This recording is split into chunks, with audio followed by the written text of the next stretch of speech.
Sorry about that. We've had some technical difficulties here. We've changed PCs, and I think we're back in action. So we'll go ahead and get started. Really apologize about the delays here in Chattanooga, but I'm excited to be here with Ibrahim. How you doing, Craig? Good to be back. Hopefully that we can get into a good discussion about the economy.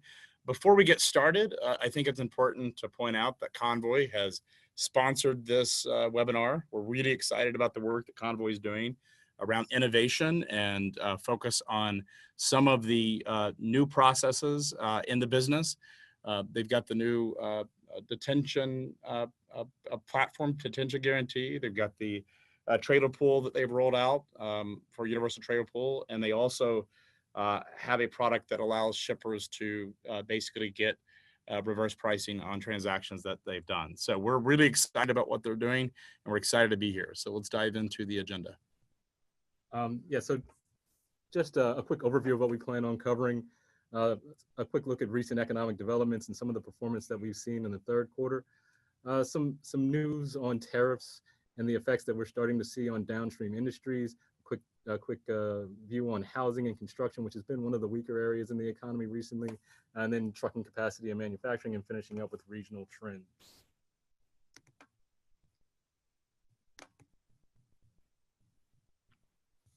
So I think getting into really how we focus, a little bit about my background. I had been in the industry. I've come from the trucking industry, grew up in the trucking industry.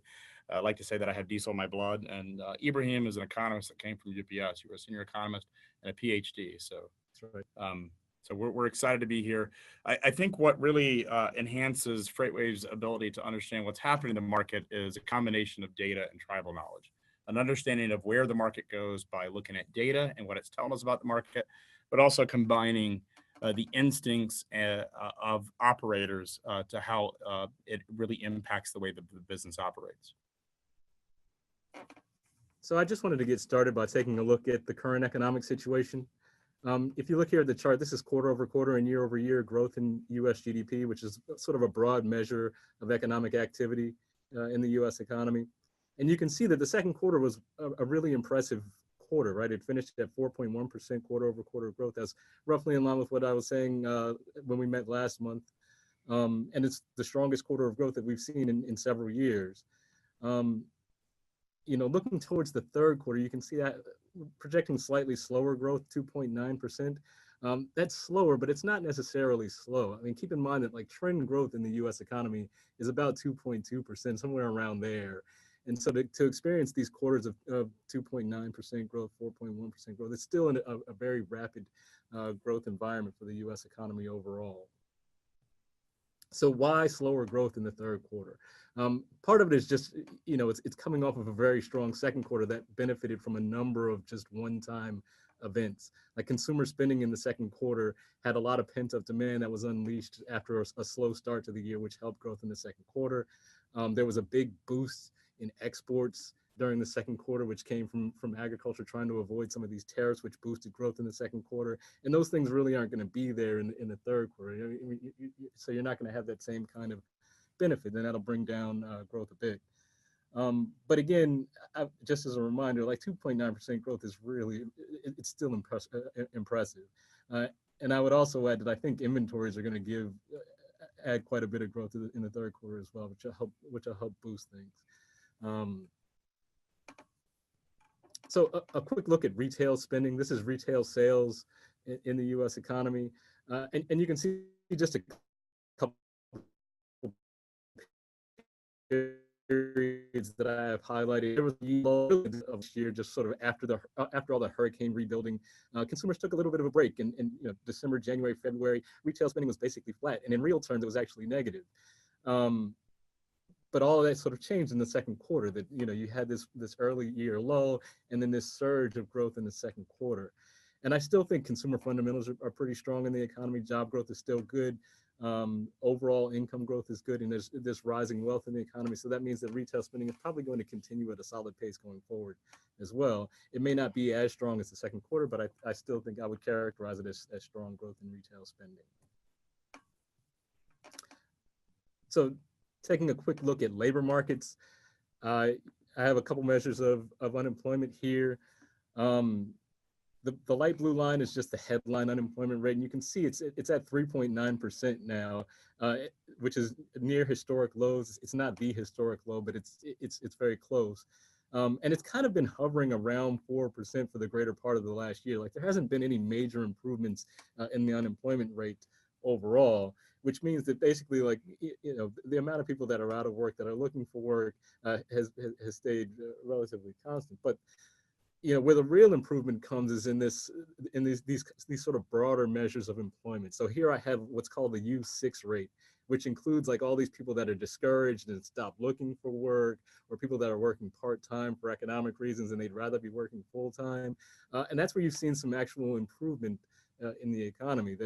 That's been drifting down over the past year, even as the unemployment rate has been holding relatively constant. And what this really means is that basically people are rejoining the labor force. So all the hiring that's been taking place in the economy is really just people that are coming off the sidelines, rejoining the labor force to keep things relatively healthy. Now, even that's starting to get towards near historic lows. And so this is just a sign that I think the economy is running out of like available slack. Like things are just feeling pretty tight in the labor markets in general. Um, and I think as these kind of things continue, you'll start to see more upward pressure on wages and things of that nature. So a quick look at output in the economy. This is industrial production growth. You can see the black line here. This is total industrial production, and the green line is manufacturing, which makes up about 75% of the total. Essentially, if you take the total industrial production number and you strip out like mining activity and utility production, you get what's left is just manufacturing. And you can see really robust growth in industrial production in the economy. 4.2% growth year over year as of July's results earlier this week. That's the fastest pace of growth in years. And just another sign that just, one of the key drivers of overall freight demand is still performing relatively well. Now, manufacturing's been a bit weaker. You can see the growth was hovering around 2%, a little bit, above and below 2% earlier this year. It's now at 2.8% year over year. That's good. It's not as good as say some of the survey data might indicate. Like when you read surveys of manufacturers, all they can do is sort of rave about how fast the manufacturing sector is growing and how orders are just piling up. And I think that suggests that there's probably some bottlenecks going on in the manufacturing sector. Tariffs for sure have introduced a bit of uncertainty and caused some hesitation. And then trucking capacity has been an issue that manufacturers have reported on quite a bit, just saying that they would love to be producing more, but they can't find enough drivers to get their freight out in time, or they can't get the drivers to bring the supplies that they need for the production process to facilitate manufacturing. So manufacturing sort of had some fits and starts, but I think it's gradually improving also. So one of the things that we look at to understand both supply and demand, and one of the things that's uh, underappreciated, there's been a lot of discussion recently about the overcapacity or the fact that there have been record new truck orders and that there is potential for the market overcorrecting and oversupplying with new drivers. And we think what's not being discussed is the demand side. And so one of the things that we've actually looked at is what are the commodities that are being moved through surface transportation? Because these all things, while they all aren't moving by truck, a large percent of the energy market actually moves by rail. What happens in the rail markets actually impacts the broader surface transportation markets. They're all connected. And so we track energy, we track ag, we track the industrial markets, and so forth, to understand how big of a market. And so that by actually looking at those different commodities, that helps us understand not only the supply side, which is getting a lot of attention on Wall Street, but also the demand side, which perhaps should get more attention as it relates to what truly moves in the market versus what I think sometimes we as an industry have a tendency to do. And so if you look at what's actually happening on the demand side, we're seeing two things happen. Actually, Cass came out last night, this morning, and actually said that the Cass Freight Index showed a 10% year over year rate increase. And that's a really contract rate. So we're seeing fundamentally shippers are willing to pay and carriers are able to get much higher contract rates. And so what's actually happening is that's in some ways taking the air out of the spot market to a degree, because now shippers have more consistency in their capacity options. And we're also looking at shipment volume to understand, are we seeing more or less shipments in the market, or are we seeing a change in volume? And that's an indicator we're looking at. The good news is we continue to see, and we have seen really the whole year, is that shipment volume continues to stay very strong and very bullish. And it's an indication that the demand side is not falling off. Yeah, I mean, and just to add on to that a little bit, you can see that on the shipment side, there's been a little bit of a drop off in June and July, but it's still really high relative to where it was last year, and it's coming off of a really impressive May reading, which was, and so again, it goes along with this idea of it being a little bit softer, but still really strong by any kind of historical perspective. So to take a bit more of a deeper look in terms of freight rates in the economy, here's producer price index data. Now, the producer price index is essentially just a measure of the rate that producers are receiving for the goods that they produce. And so I like to look at just what the rates are doing within the trucking industry. Here I have just long distance truckload and local truckload rates in the economy. And so a couple things to think. The black line here is this is the long distance truckload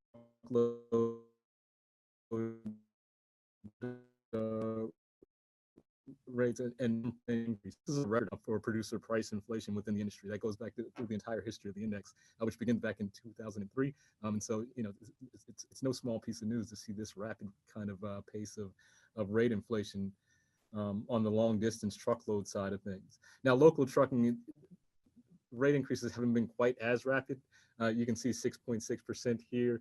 That's still really high relative to other services in the economy. It outpaces the overall inflation in the economy, and it far outpaces the pace of inflation on the service side of the economy. So less severe rate increases on the local side, but still fairly rapid, I think, compared to other industries. Getting into some specifics as it relates to the truckload freight market, one of the indicators that is commonly looked at is the benchmark index of the truckload industry, the DAT rates, through their rate analysis and rate assessments. One of the things that has happened recently is this discussion that the spot market rates are actually falling down. They're actually slowing down. We saw really high peaks in June, and that's fallen off in July and in August. What our industry seems to forget is that happens every single year. And so one of the things we've gone back and done is look at how does the DAT spot index rates change over time, and how predictive is it? And this is really interesting when we look at it. So you see this massive run up that happens every single June. It peaks in early July, right before July 4th. And then you see this a lull that happens every single year until about mid-August. And then we see it off to the races. Now we're looking specifically at the Los Angeles to Dallas lane because that's the one that is most volatile in terms of the size of the market, and it's most prone to retail inputs and container inputs. And so we like to look at that lane. It's really a general health of the overall freight economy, particularly as we move into peak, and you can see it. What is interesting that we actually discovered as we went back and tracked this throughout history is that every single year in our analysis, the peak that you had in June or early July was followed 20 to 21 weeks every single year. So that 20 to 21 week period, you would see the next peak. And so you would see this trough, you would see this sort of softening that happens in late July and early August, and you would see it off to the races again. And so we always see consistently 20 to 21 weeks every single year, you see peak again in that second part of the cycle. And so we're projecting this year's peak is November 16th to the 23rd, if it falls in line with trends. The other thing that's really interesting about that particular lane is that we see from the low in August to the high, we see the lowest increase in spot rates on that particular lane is a 27% increase, with the highest being 75%. 75% was last year. 27% was actually in 15. And so just taking that aside and looking at what we have to look forward going into this year is you can range, we're at about a buck 82 in terms of the price. You can actually project that we'll be in the 230s to 240s a mile. And potentially, if we have a major capacity crisis or we have a black swan event like we had the hurricanes last year, potentially we could see $3 a mile or greater. I don't think that will happen. I think that is an insanely high rate. We've never seen that level of activity, but the data does support the potential for it. I do think it's an outlier. So switching gears a little bit, I just wanted to give an update on sort of where we stand with tariffs. I think tariffs and sort of the spillover that's there represents one of the risk areas for the economy, and it's something that we touched on last month when we all got together. And there's been some recent developments, both on the positive and negative side. So just a quick discussion of sort of what's been going on. Earlier this month, so at the beginning of July, there was some tariffs that begun on imports coming from China, and China retaliated with $34 billion with tariffs on $34 billion worth of U.S. Exports to China. Since then, the U.S. has announced potentially an additional $200 billion on tariffs on Chinese imports. China's vowed some retaliation. They're kind of in a position where domestic politics within China dictate that they kind of have to stay strong on a lot of these issues. And so they've vowed retaliation for any kind of measure that the U.S. might take. And there's some additional tariffs that are actually scheduled to be implemented next week. There's like a tariff on another $16 billion worth of Chinese imports scheduled to begin at the end of August. And so if I were to characterize sort of the U.S.-China relationship, it's definitely gotten worse since over the last month or so. But on the flip side, the relationships between the U.S. and the EU seem to have gotten a bit better. At least it's calmed down a bit. Last month, there was all kinds of talk about potentially slapping tariffs on all European autos that were coming into the U.S. But really, at sort of late last month, the EU and the U.S. got together and they issued a joint statement basically saying that they were going to begin working towards like a tariff-free situation here.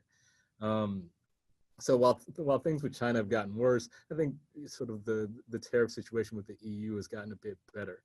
When you look at sort of the impact that tariffs have been having, I still think that the impact is primarily limited to the targeted industries for now. You can see significant price increases in steel and aluminum, which were the big tariffs that were announced earlier this year. And then also big increases in lumber prices earlier this year in response to some tariffs that we slapped on Canadian lumber imports. The bigger deal is that tariffs have introduced just a lot of, in my opinion, unnecessary uncertainty into a relatively well-functioning environment. That when you listen to business leaders and sort of purchasing managers, when they talk about tariffs, really they're concerned more than actually taking any real action about it. Like they just don't really know what to expect, and it's kind of complicated things in a way that didn't necessarily have to be complicated. And so in response, what I think is going to happen in upcoming months is you're going to start to see businesses on both sides, both on the U.S. side and the rest of the world, beginning to kind of take steps to hedge against future tariffs. They may start. I think some of this is already happening. That companies are building up their inventories, pre-buying certain things that they would normally import earlier than they otherwise might, just in case like additional tariffs get introduced as a way to sort of hedge against any future price increases. This next chart just takes a look at exports and import growth in the U.S. economy. Now, exports took a bit of a hit in the most recent data. This is June data here. But still, when you look at growth both on the export side and the import side, it's still really good in year over year terms. I mean, you're talking about double-digit growth in exports, close to double-digit growth in imports into the U.S. economy. Again, some signs that there might be some softening as a result of tariffs, but I think overall, the bigger drivers are things like how strong is global growth, how strong is U.S. demand, and what the value of the dollar is. Like all of those things play a much bigger role in how trade is going to perform than say like tariffs and what tariffs are going to do. To put this into a bit more perspective, um, I just went and took a look at all the different announced tariffs between the U.S. and China on both sides, and I wanted to get a feel for like how big all of this was. So you can see a couple of sort of stacked bars here. On the left side, this is all the goods that the U.S. imports from China.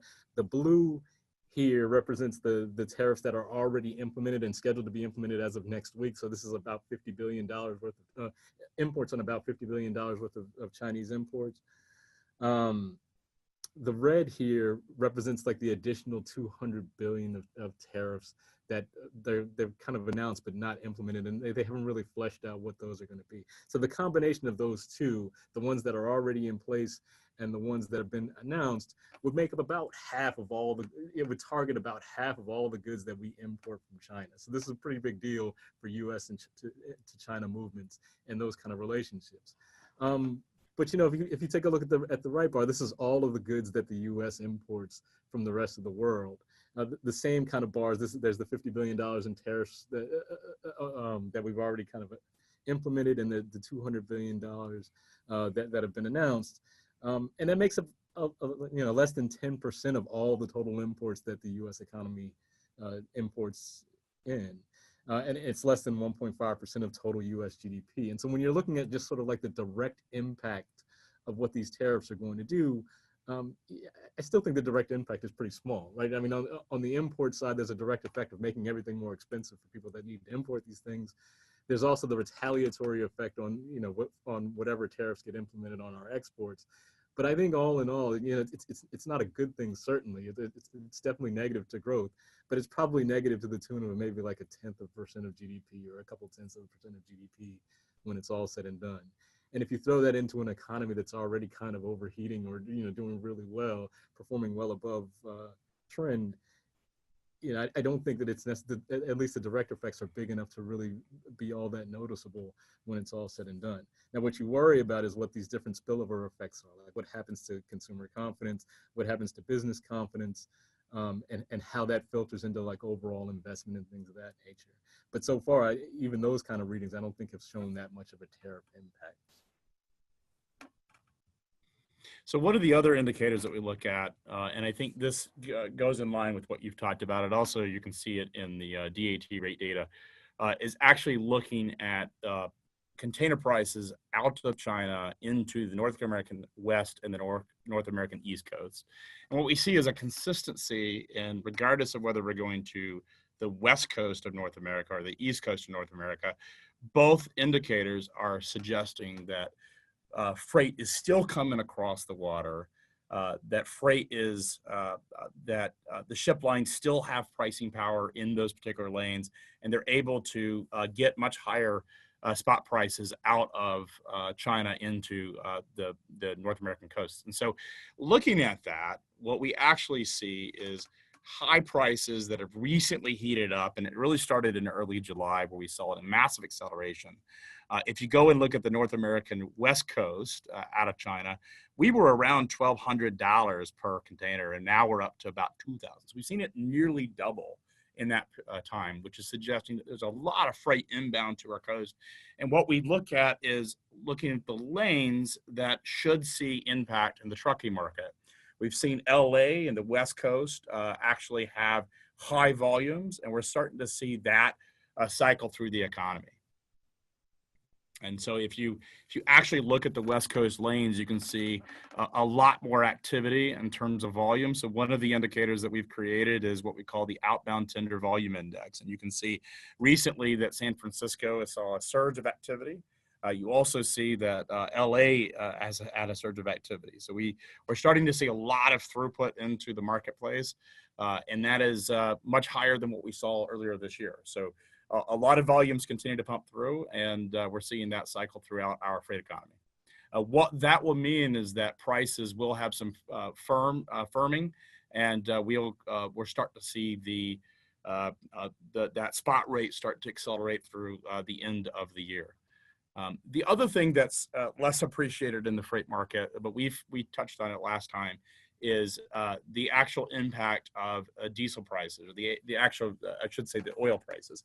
Truckers would like to think of diesel, even though it's really oil that is driving the demand. So when we think about what oil production has done, and the fact that we're hanging out from $65 to $75 oil prices, that's driving a ton of fracking activity. So much so that actually the pipelines can't handle the amount of oil that's being produced.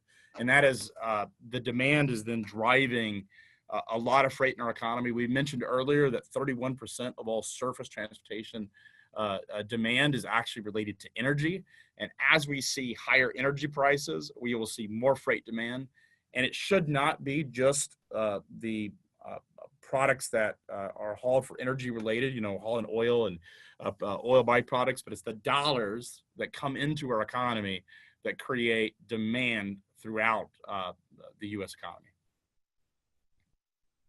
So the other thing that we look at is really signs that the market is oversupplied in capacity. And there's been a lot of discussions about the fact that truck orders are at record highs. We've had 51,000 truck orders. Now, what's also not appreciated in that is most of those trucks are coming in 2019 to 2020, and so there's no guarantee that fleets will take delivery of them, but they are getting into the cycle, and they are ordering new trucks, which is a really bullish sign that executives in the space have a lot of confidence that not only will they have freight demand, but they'll also be able to fill those trucks.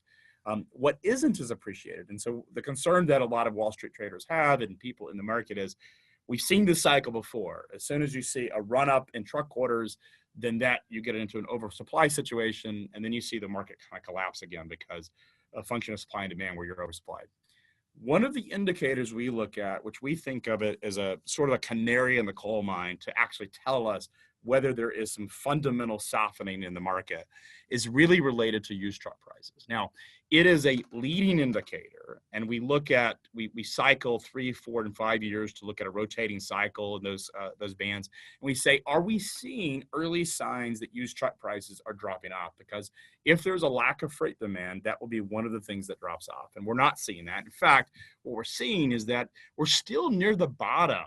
If you look at this chart and you take it out over the past 5 years, we're still near the bottom of used truck prices. We've not seen this runaway used truck prices that you saw in 13 up to 14. So if you go back and you look at those cycles, we were as much as $80,000 on a 30-year truck, and we're sitting right at 62,000.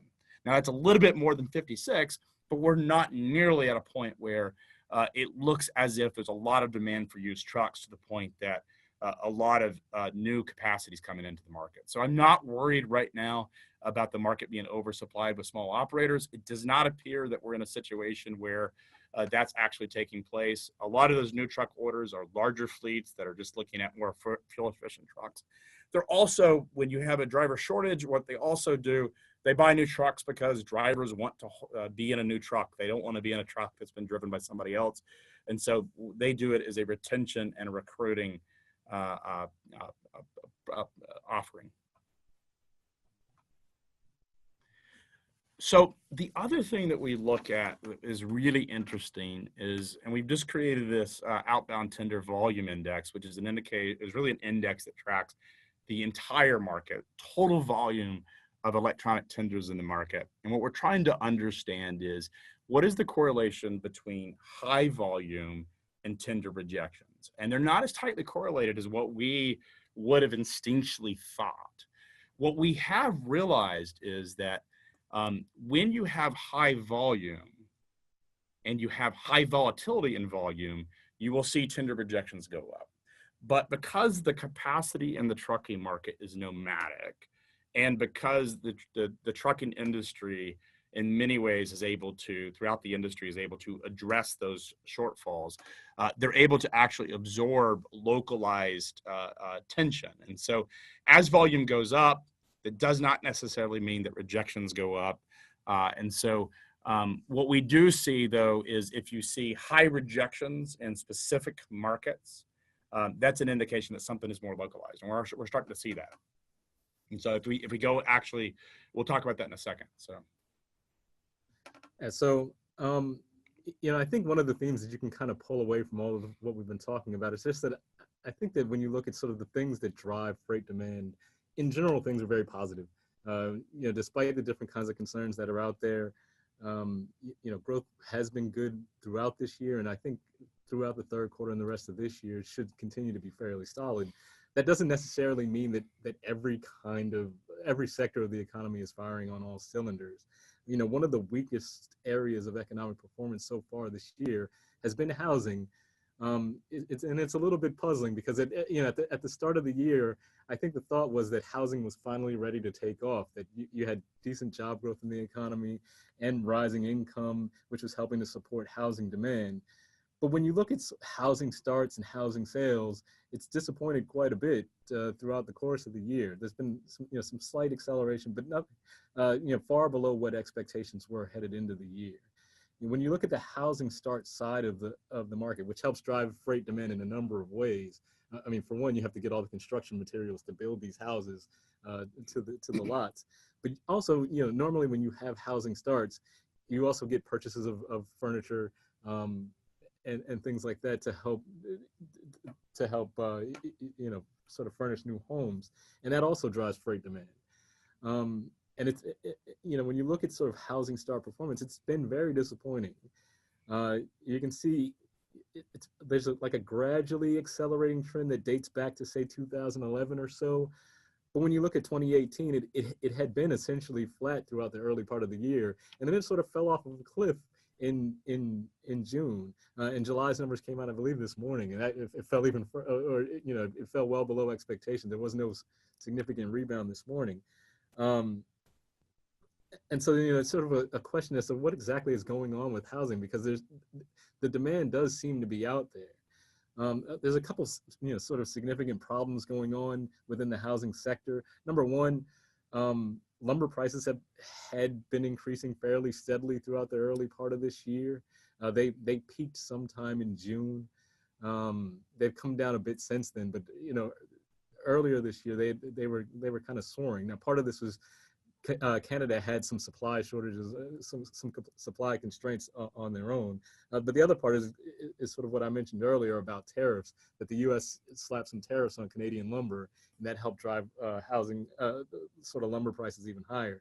Now, the higher construction costs make it, more costly to build homes, so that restrained housing. The other part is there appears to be just like a lack of developed lots for people to build new homes on. That there's a capacity constraint there, which is restraining the amount of building that would otherwise be going on. And the fact that they're not building enough houses has limited inventory in the overall market. That's pushing up prices. And when you see prices increase, this means that people that already own homes are more reluctant to sell. That pushes up prices even further. And so now rising prices have become an issue. Mortgage rates are also increasing, so affordability in general is becoming an issue. And all of it just spells like a housing market that's been disappointing overall. Now, I think going forward, you're still going to see some growth in home sales and housing starts. Like I mentioned, that lumber prices have come down over the past month or so that should help things a little bit. But I think just general disappointment within the housing sector.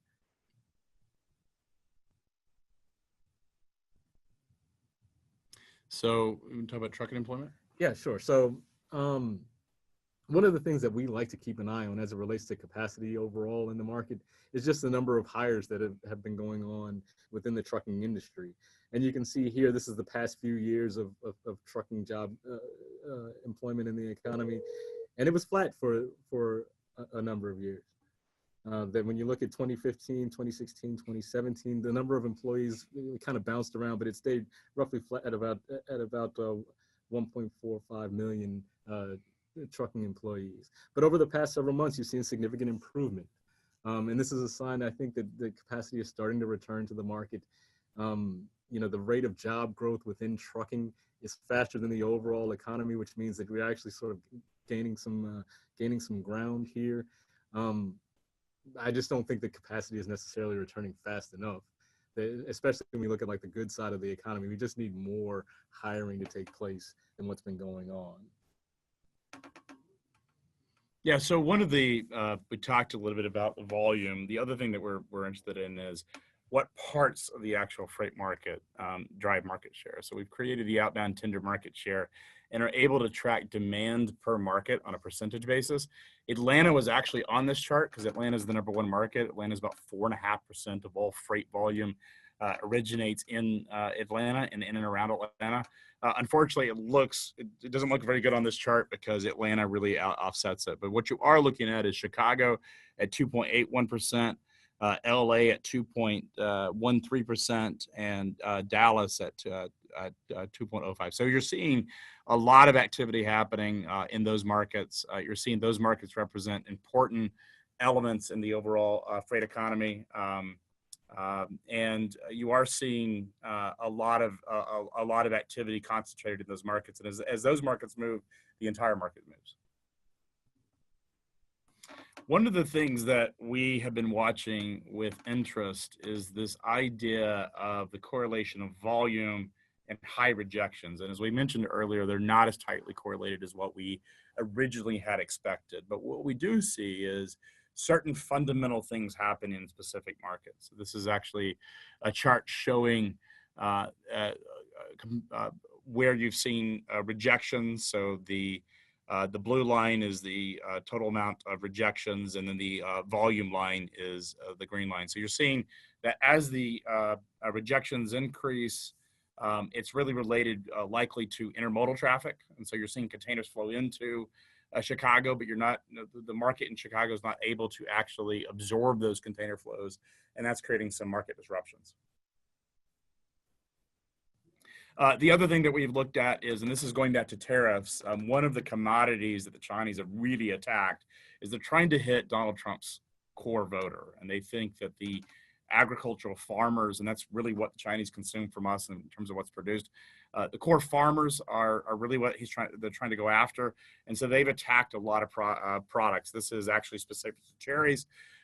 What we saw was when the tariffs were implemented on as it relates to inbound products into China, that forced shippers to actually look for other markets. And so we saw freight flow out of Washington. We saw a much higher level of rejection, specific in Spokane, as the capacity was soaked up.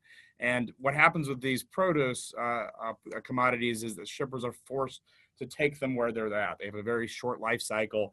They've got to get them into some type of production facility, got to get them into the stores.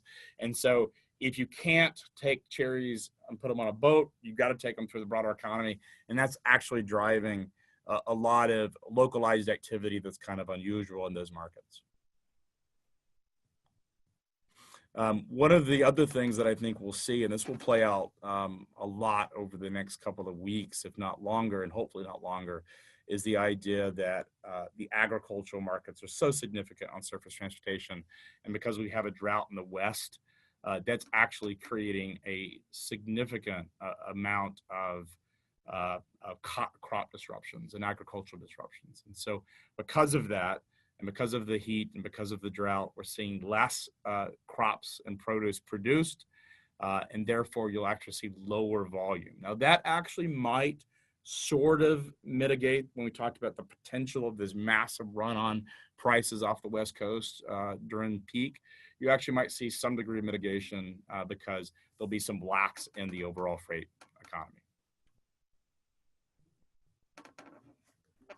So just to summarize a bit, when you look at the outlook for the markets going forward, I think growth throughout the remainder of the year should be strong. I mean, again, I would reiterate, I don't think it's going to be as strong as the second quarter. The second quarter was a really good quarter, but still strong relative to historical performance and relative to what I would consider just like the underlying trend in the kind of growth in the economy. When you look at trucking capacity, I think it's expanding slowly. but it's going to continue to be tight, which means that any kind of shock to the market is going to introduce quite a bit of volatility because you're looking at very tight truck market conditions. Um, I also, again, as far as tariffs are concerned, I think the direct effects from tariffs are probably pretty small, but the spillover effects, I think, are still significant ones to keep an eye on. You know, I'm constantly watching sort of like how markets are reacting to different news and how business leaders and consumers are reacting to news on the trade war kind of front, to see whether or not there's any of these spillover effects that are going to be playing out in the U.S. economy.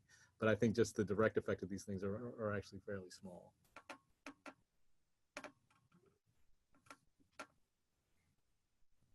Awesome. Well, thank you guys so much for sharing your insights. And at this point, we'll go ahead and start taking some live questions from our audience. So for everybody listening in, please be sure to type your questions into the Q&A box in your control panel. And if we don't have time to get to your question during this segment, you can expect someone to follow up with you after the webinar concludes. So feel free to ask away, and we'll leave a second here for people to start submitting questions. So one of the things I want to ask you before, as the questions roll in, as the moderator get them, is, we talked about in the last session last month that you're pretty bullish on the U.S. economy. Do you still feel bullish on the economy going forward? I mean, it kind of depends on how long of a horizon you mean going forward. I think for 2018, you're looking at a very good economy. That there were a lot of things that were put into place in the beginning of the year that are going to help growth throughout the year. And so I think as long as you get to like the third quarter and the fourth quarter, you're still going to be looking at a pretty good pace of growth throughout. Once you get into 2019, you're going to start to wrap a lot of these effects that, you're not going to get the same kind of boost that you get from tax cuts next year as you got this year. And so I would look for the economy to kind of gradually start to slow down once you get to 2019. And by the time you get to the end of 2019, it's going to look a lot more like trend-like kind of growth instead of this 2.9%, 3%, 4% kind of growth that we've experienced. Are you buying that there is a recession in 19? I don't know. Like I don't really see what's going to be the shock that sends the economy into recession. That typically, what you look for with these kind of things is like some kind of event that turns everybody sour on the way that the economy is going to grow. And I think the U.S. has kind of insulated itself from a lot of the old traditional kinds of shocks that would typically send us into a recession. So my view right now is just sort of like a slowdown in growth, as you kind of gradually get to what will be underlying trend, but not necessarily a recession. It strikes me that we have a pivotal moment coming into this election season. And, I always, you look at election cycles, you've got a president of the same party, you've got both houses of Congress of the same party. It seems to me that the last thing that they want is any kind of economic slowdown. And so is it fair to say that we should see a lot of dollars pumped into the economy just to support the overall market, or do you think that there's some risk there? Well, I mean, I question how easy any of that stuff is going to be to pass going forward. Like, even this last package of tax cuts and things like that was a difficult sell to the public because there didn't seem to be a whole lot of need for it. Like, we went into this economy with an economy that was working pretty well, and they managed to pass in some tax cuts to boost growth there. I think anything past that is going to be really tough to do. Do you think the Fed will increase rates? Continue? Sure. Are they going to be aggressive, or are they going to be somewhat the Fed slow and progressive? The Fed has actually sent out a bunch of signals on how they plan on doing things. This is a pretty big departure from the way they used to do it. I mean, it used to be with the Fed that it was just like keep everything as secret as possible and not let anybody know what you do. Now the Fed is much more transparent with how they conduct policy, and they've been pretty clear that they're just like they've had this kind of data-dependent approach, which basically means they're going to wait and see what the data tells them to do, and they're going to respond accordingly. Now, there was a little bit of a thought that the last time the Fed got together, that the new Fed chairman was going to try and flex his muscles a little bit because Trump called him out a little bit, and so there was some thought that maybe he might push a rate increase just to show kind of who's boss here. But he didn't. He went along with what I think everybody thought was going to happen.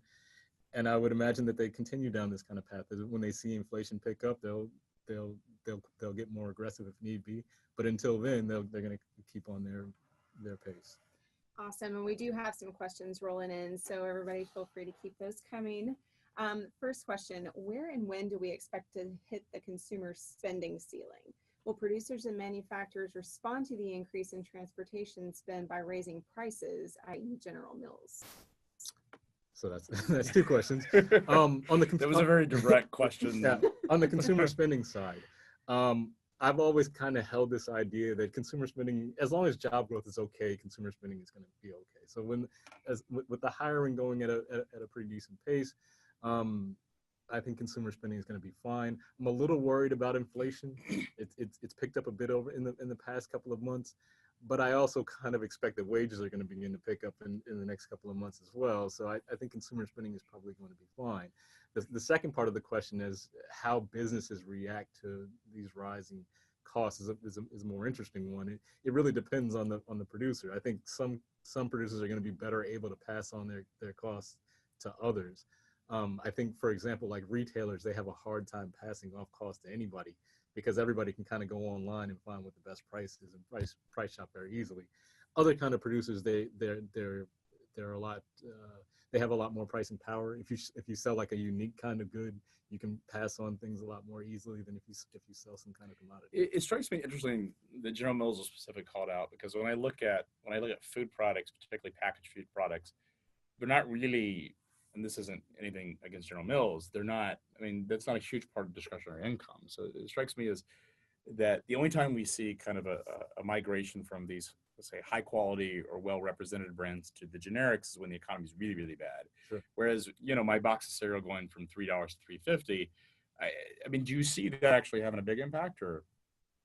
No, I mean, at the end of the day, I mean, it'll make a difference to General Mills. It's not going to make a difference to to us. Because as you said, like it's a relatively small portion of what we all spend on things.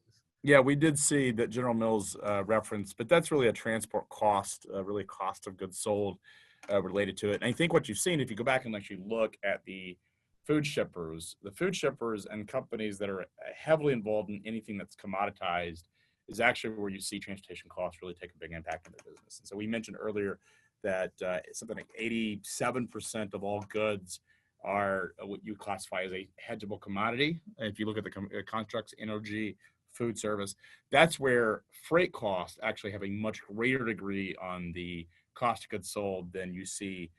So a box of cereal is going to have, because it's a lot of food and food grade products that goes into that product, and a lot of the actual cost or the price that's on that good is related to marketing, branding, and distribution, less so on the actual input cost. As transportation costs increase, it actually impacts the food providers much greater than, say, a load of Nikes.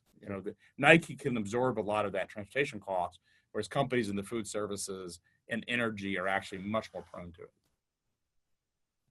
We're going to continue a few minutes. I really apologize that we were running a little bit late. We'll continue for a few more minutes just to keep questions and respect your time. We know there's going to be some folks drop off, but Ibrahim and I are still going to be here for a few, so you're stuck with us for a few more seconds. Let's take a few more questions. All right. So what kind of percentage growth in general trucking rates would you expect as we look at 2019? So that's a great question. Last year I think we're one of the first that talked about contract rate increases going double digits. We actually called it in September in terms of contract rate increases. We've seen that. I think some people thought it was a little bit bullish, but we've seen that. I don't think you'll see that level of increase. My view is, because you've had this massive shock in terms of spot prices and a shortage of capacity, that in many ways shippers have perhaps overcorrected to the upside. So they've actually absorbed those costs much greater on the contract rates than they have. I don't think they're going to drop off. I think they will continue to support the carriers in terms of contract prices because the fear we may go through another cycle. But I think those contract rates will stay increased. I think you'll get into a more normalized pattern where we'll see 4 to 6% rate increases year over year on a contract basis. And I don't think we'll see the runaway in spot prices. I mentioned earlier out of LA, that if you go back and look at 17, you could see a 75% rate increase on the LA to Dallas lane. I doubt seriously that you're going to see that. We don't have a hurricane. We have a smaller agricultural season this year. The port activity is still flowing. It depends on what the railroads do and how they react to things is going to drive it. But I don't think we'll see the double-digit contract rate increases. But I think you can assume a 4 to 6 year-over-year rate increase on contract rates is probably fair at this point, assuming that the economy holds up, that there isn't a black swan event like a terrorist attack or some massive, currency devaluation by the Chinese or something like that. I think those events geopolitical events can actually hurt us worse. Cool. And kind of along those lines, in your opinion, how does new leadership in Mexico impact U.S. domestic freight, overall North American freight? This is a really interesting question, and it's a bit more of a political question. And we're seeing this, countries for some reason are going more populist and they're going more nationalist. And so, and that's true in every country. And there's actually arguments in the United States that we actually see that with a degree of more nationalism and populism in our own countries. But you certainly see it in Britain, you see it in Mexico. And so because of these nationalistic impacts, I think if I'm a shipper and I'm looking at cross-border activity, I'm thinking about my supply chains, less so about my tariffs and less so about my input costs. The last thing I want to do is have a supply chain disruption. So I think what we're going to start seeing is that shippers are going to start thinking about, do I have a hedge against my primary supplier in Mexico and cross-border? Do I have an alternative if something goes awry? If Mexico breaks out in some type of geopolitical event, if there's some massive disruption between Donald Trump and the new Mexican leader, where we get into a contest of tariffs and it becomes irrational. I think if I'm a shipper, I'm looking at my options. I'm going to look at domestic suppliers of goods, and I'm going to look at foreign suppliers of goods. Yeah, I mean, I would agree. Like anytime there's a change in leadership, especially these days, you have to worry about like how the interaction is between our leadership and the new leadership there, and sort of what the rules are going to look like when everything's settled. I mean, we've seen what happened in Turkey, Yeah. and I mean, what is it, 40% devaluation? Oh yeah. I mean, this was up until a year ago, reportedly one of our allies, certainly one of our NATO allies, and we're seeing that now we're in the situation where over what from the outside looks like a very small domestic dispute has turned into this major crisis, at least for the Turkey people. Yeah. All right. And with the potential softening of the economy in 2019, is there data out there, whether it's from past years or some of your forward-thinking data, around the best time to submit an RFP as a shipper for 2019 volume? So if I were a shipper, that's a really interesting question. Timing is everything. The old rule, at least as I understood it, selling trucking services, is when the market's soft is when you do RFPs. Unfortunately, if you were trying to think about your third and fourth quarter capacity, you probably missed that window because the time that you transmit your RFP, you're going to be middle of peak. Had you done a flash RFP sometime in mid-July and you were able to secure some short-term prices, maybe you would have been great. So what I would say is, if I'm a shipper thinking about my next year RFP cycle, I would be less focused on RFPs themselves and more focused on having conversations with carriers on a proactive basis to understand how they're thinking about next year and finding the carriers that are willing to work with you. And I think I would have an honest conversation and say, look, neither of us really know if the market's going to soften to a high degree or if it's going to be really, really strong. But we have a mutual interest in working together, and we want to have a proactive conversation. So if the market really is really strong, then you may see the upper range of that RFP. If it doesn't have a lot of demand going into the later part of 18 into 19, I think you'd be at the lower end of that. But what I would ask if I were a shipper is, what range carrier are you looking for? Are you thinking that you want to be in the higher range or the lower range? And what is your range appetite? Do you have a range appetite? And if you have a range appetite, then I think we work together to absorb that. So if the market's softer than I think it could be, then I want to be at the lower end of those rate increases. If it's stronger than it potentially could be, then I'm willing to take the upper end of it. The last thing you want as a shipper is to be short of trucks freight. You want to make sure that you have access to capacity. So having those proactive conversations, starting now and reiterating on them is very important. Let's say maybe take one more question here, and if we don't get to your question live, we can follow up with you after via email. In regards to your slide on trade performance showing export year over year, what is your prediction for the rest of 2018 and 2019 as the dollar is strengthening compared to many other major currencies? So I think that's it's a really good question, because it gets at what I think is one of the bigger drivers of how trade performance is going to be. Like, everybody makes noise over tariffs, but quietly the U.S. dollar has gotten a bit stronger since the start of the year, and that makes exports more expensive to the rest of the world, and it makes imports a lot cheaper. So I am actually expecting that export growth is going to moderate somewhat. The big question to determine like how much really hinges on like the state of the rest of the world economy, and what I'm really interested in right now is like how Europe is going to respond as we get closer and closer to Brexit. And I don't really have a great prediction as to how that's all going to play out. But if you start to see Europe's already starting to slow down in terms of growth. If it slows down a lot faster as you get closer and closer to the UK leaving the EU, then that'll have a pretty big impact on the way our export performance is. But one of the things that is interesting is it actually, because we saw this in the late 90s, we've seen it in different times when the world was somewhat going through cycles, and you saw what the Asian financial crisis is.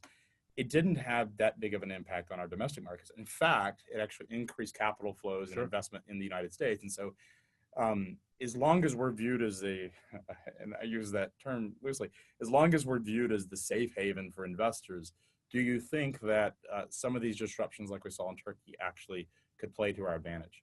Well, it depends on your perspective. If you're an exporter, then it doesn't play in your advantage. If you're a domestic producer, yes. Basically, when you have a stronger dollar and things like that, and the rest of the world is kind of going through turmoil, if you're servicing domestic demand, you're probably going to be okay. Where you run into trouble is if a lot of what it is that you manufacture or produce is something that goes to the rest of the world. It's going to cause major disruptions for your business. But something like Turkey's too small to matter on the U.S.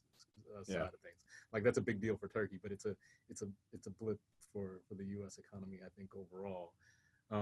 But say if something like Turkey was to spill over into other emerging markets, and it becomes like some kind of contagion.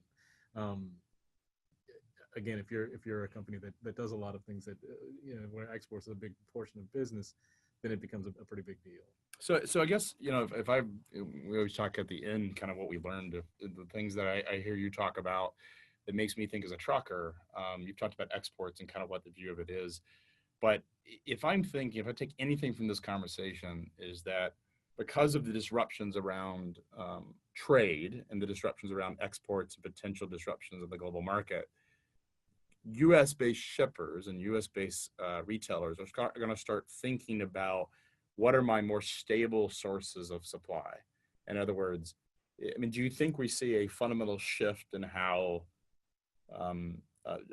people source goods, or do you think that they're always going to source from some of these different markets? No, I think that's part of when you institute things like tariffs, that's part of what you're trying to do, is you want people to kind of rethink, how they source things, and of course guiding it towards domestic production. What I worry about just in general is, we already have an economy that's kind of running pretty close to capacity. I talked earlier that the labor market's already really tight. And so, if you want to target like additional domestic production, like who exactly is going to be producing all this stuff? Like, where are you going to find the workers? If you listen to manufacturers, they, aside from like tariff uncertainty and like the difficulty finding trucks, the third thing that they complain about is they can't find skilled workers to build the things that they need to build. And so, you wonder as we do all of this kind of policy to bring production back to the U.S., whether or not it's even possible.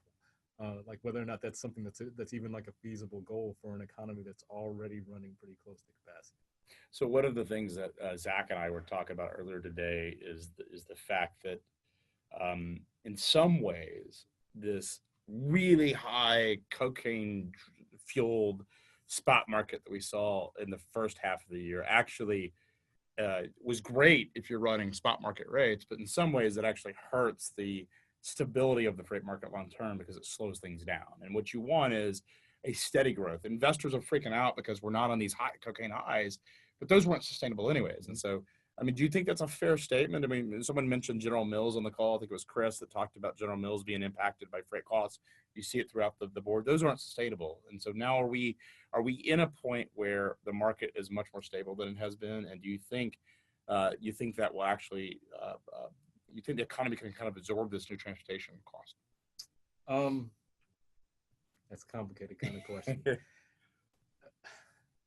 I would say that like as long as capacity remains as tight as it is, you're always going to have this potential for pretty extreme volatility within freight markets. Like anytime there's any kind of like positive shock to demand going forward, it's gonna lead to spikes within the spot market because because capacity is already really tight. So it's not like you can these black swan events like yeah, exactly, like boom.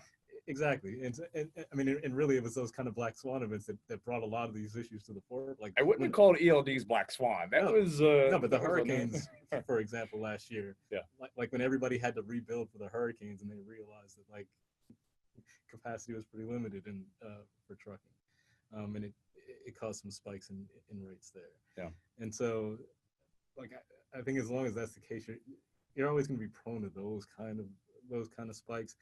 I would agree with your point that it's always better to have like gradual increases rather than just like sudden surges in the spot market.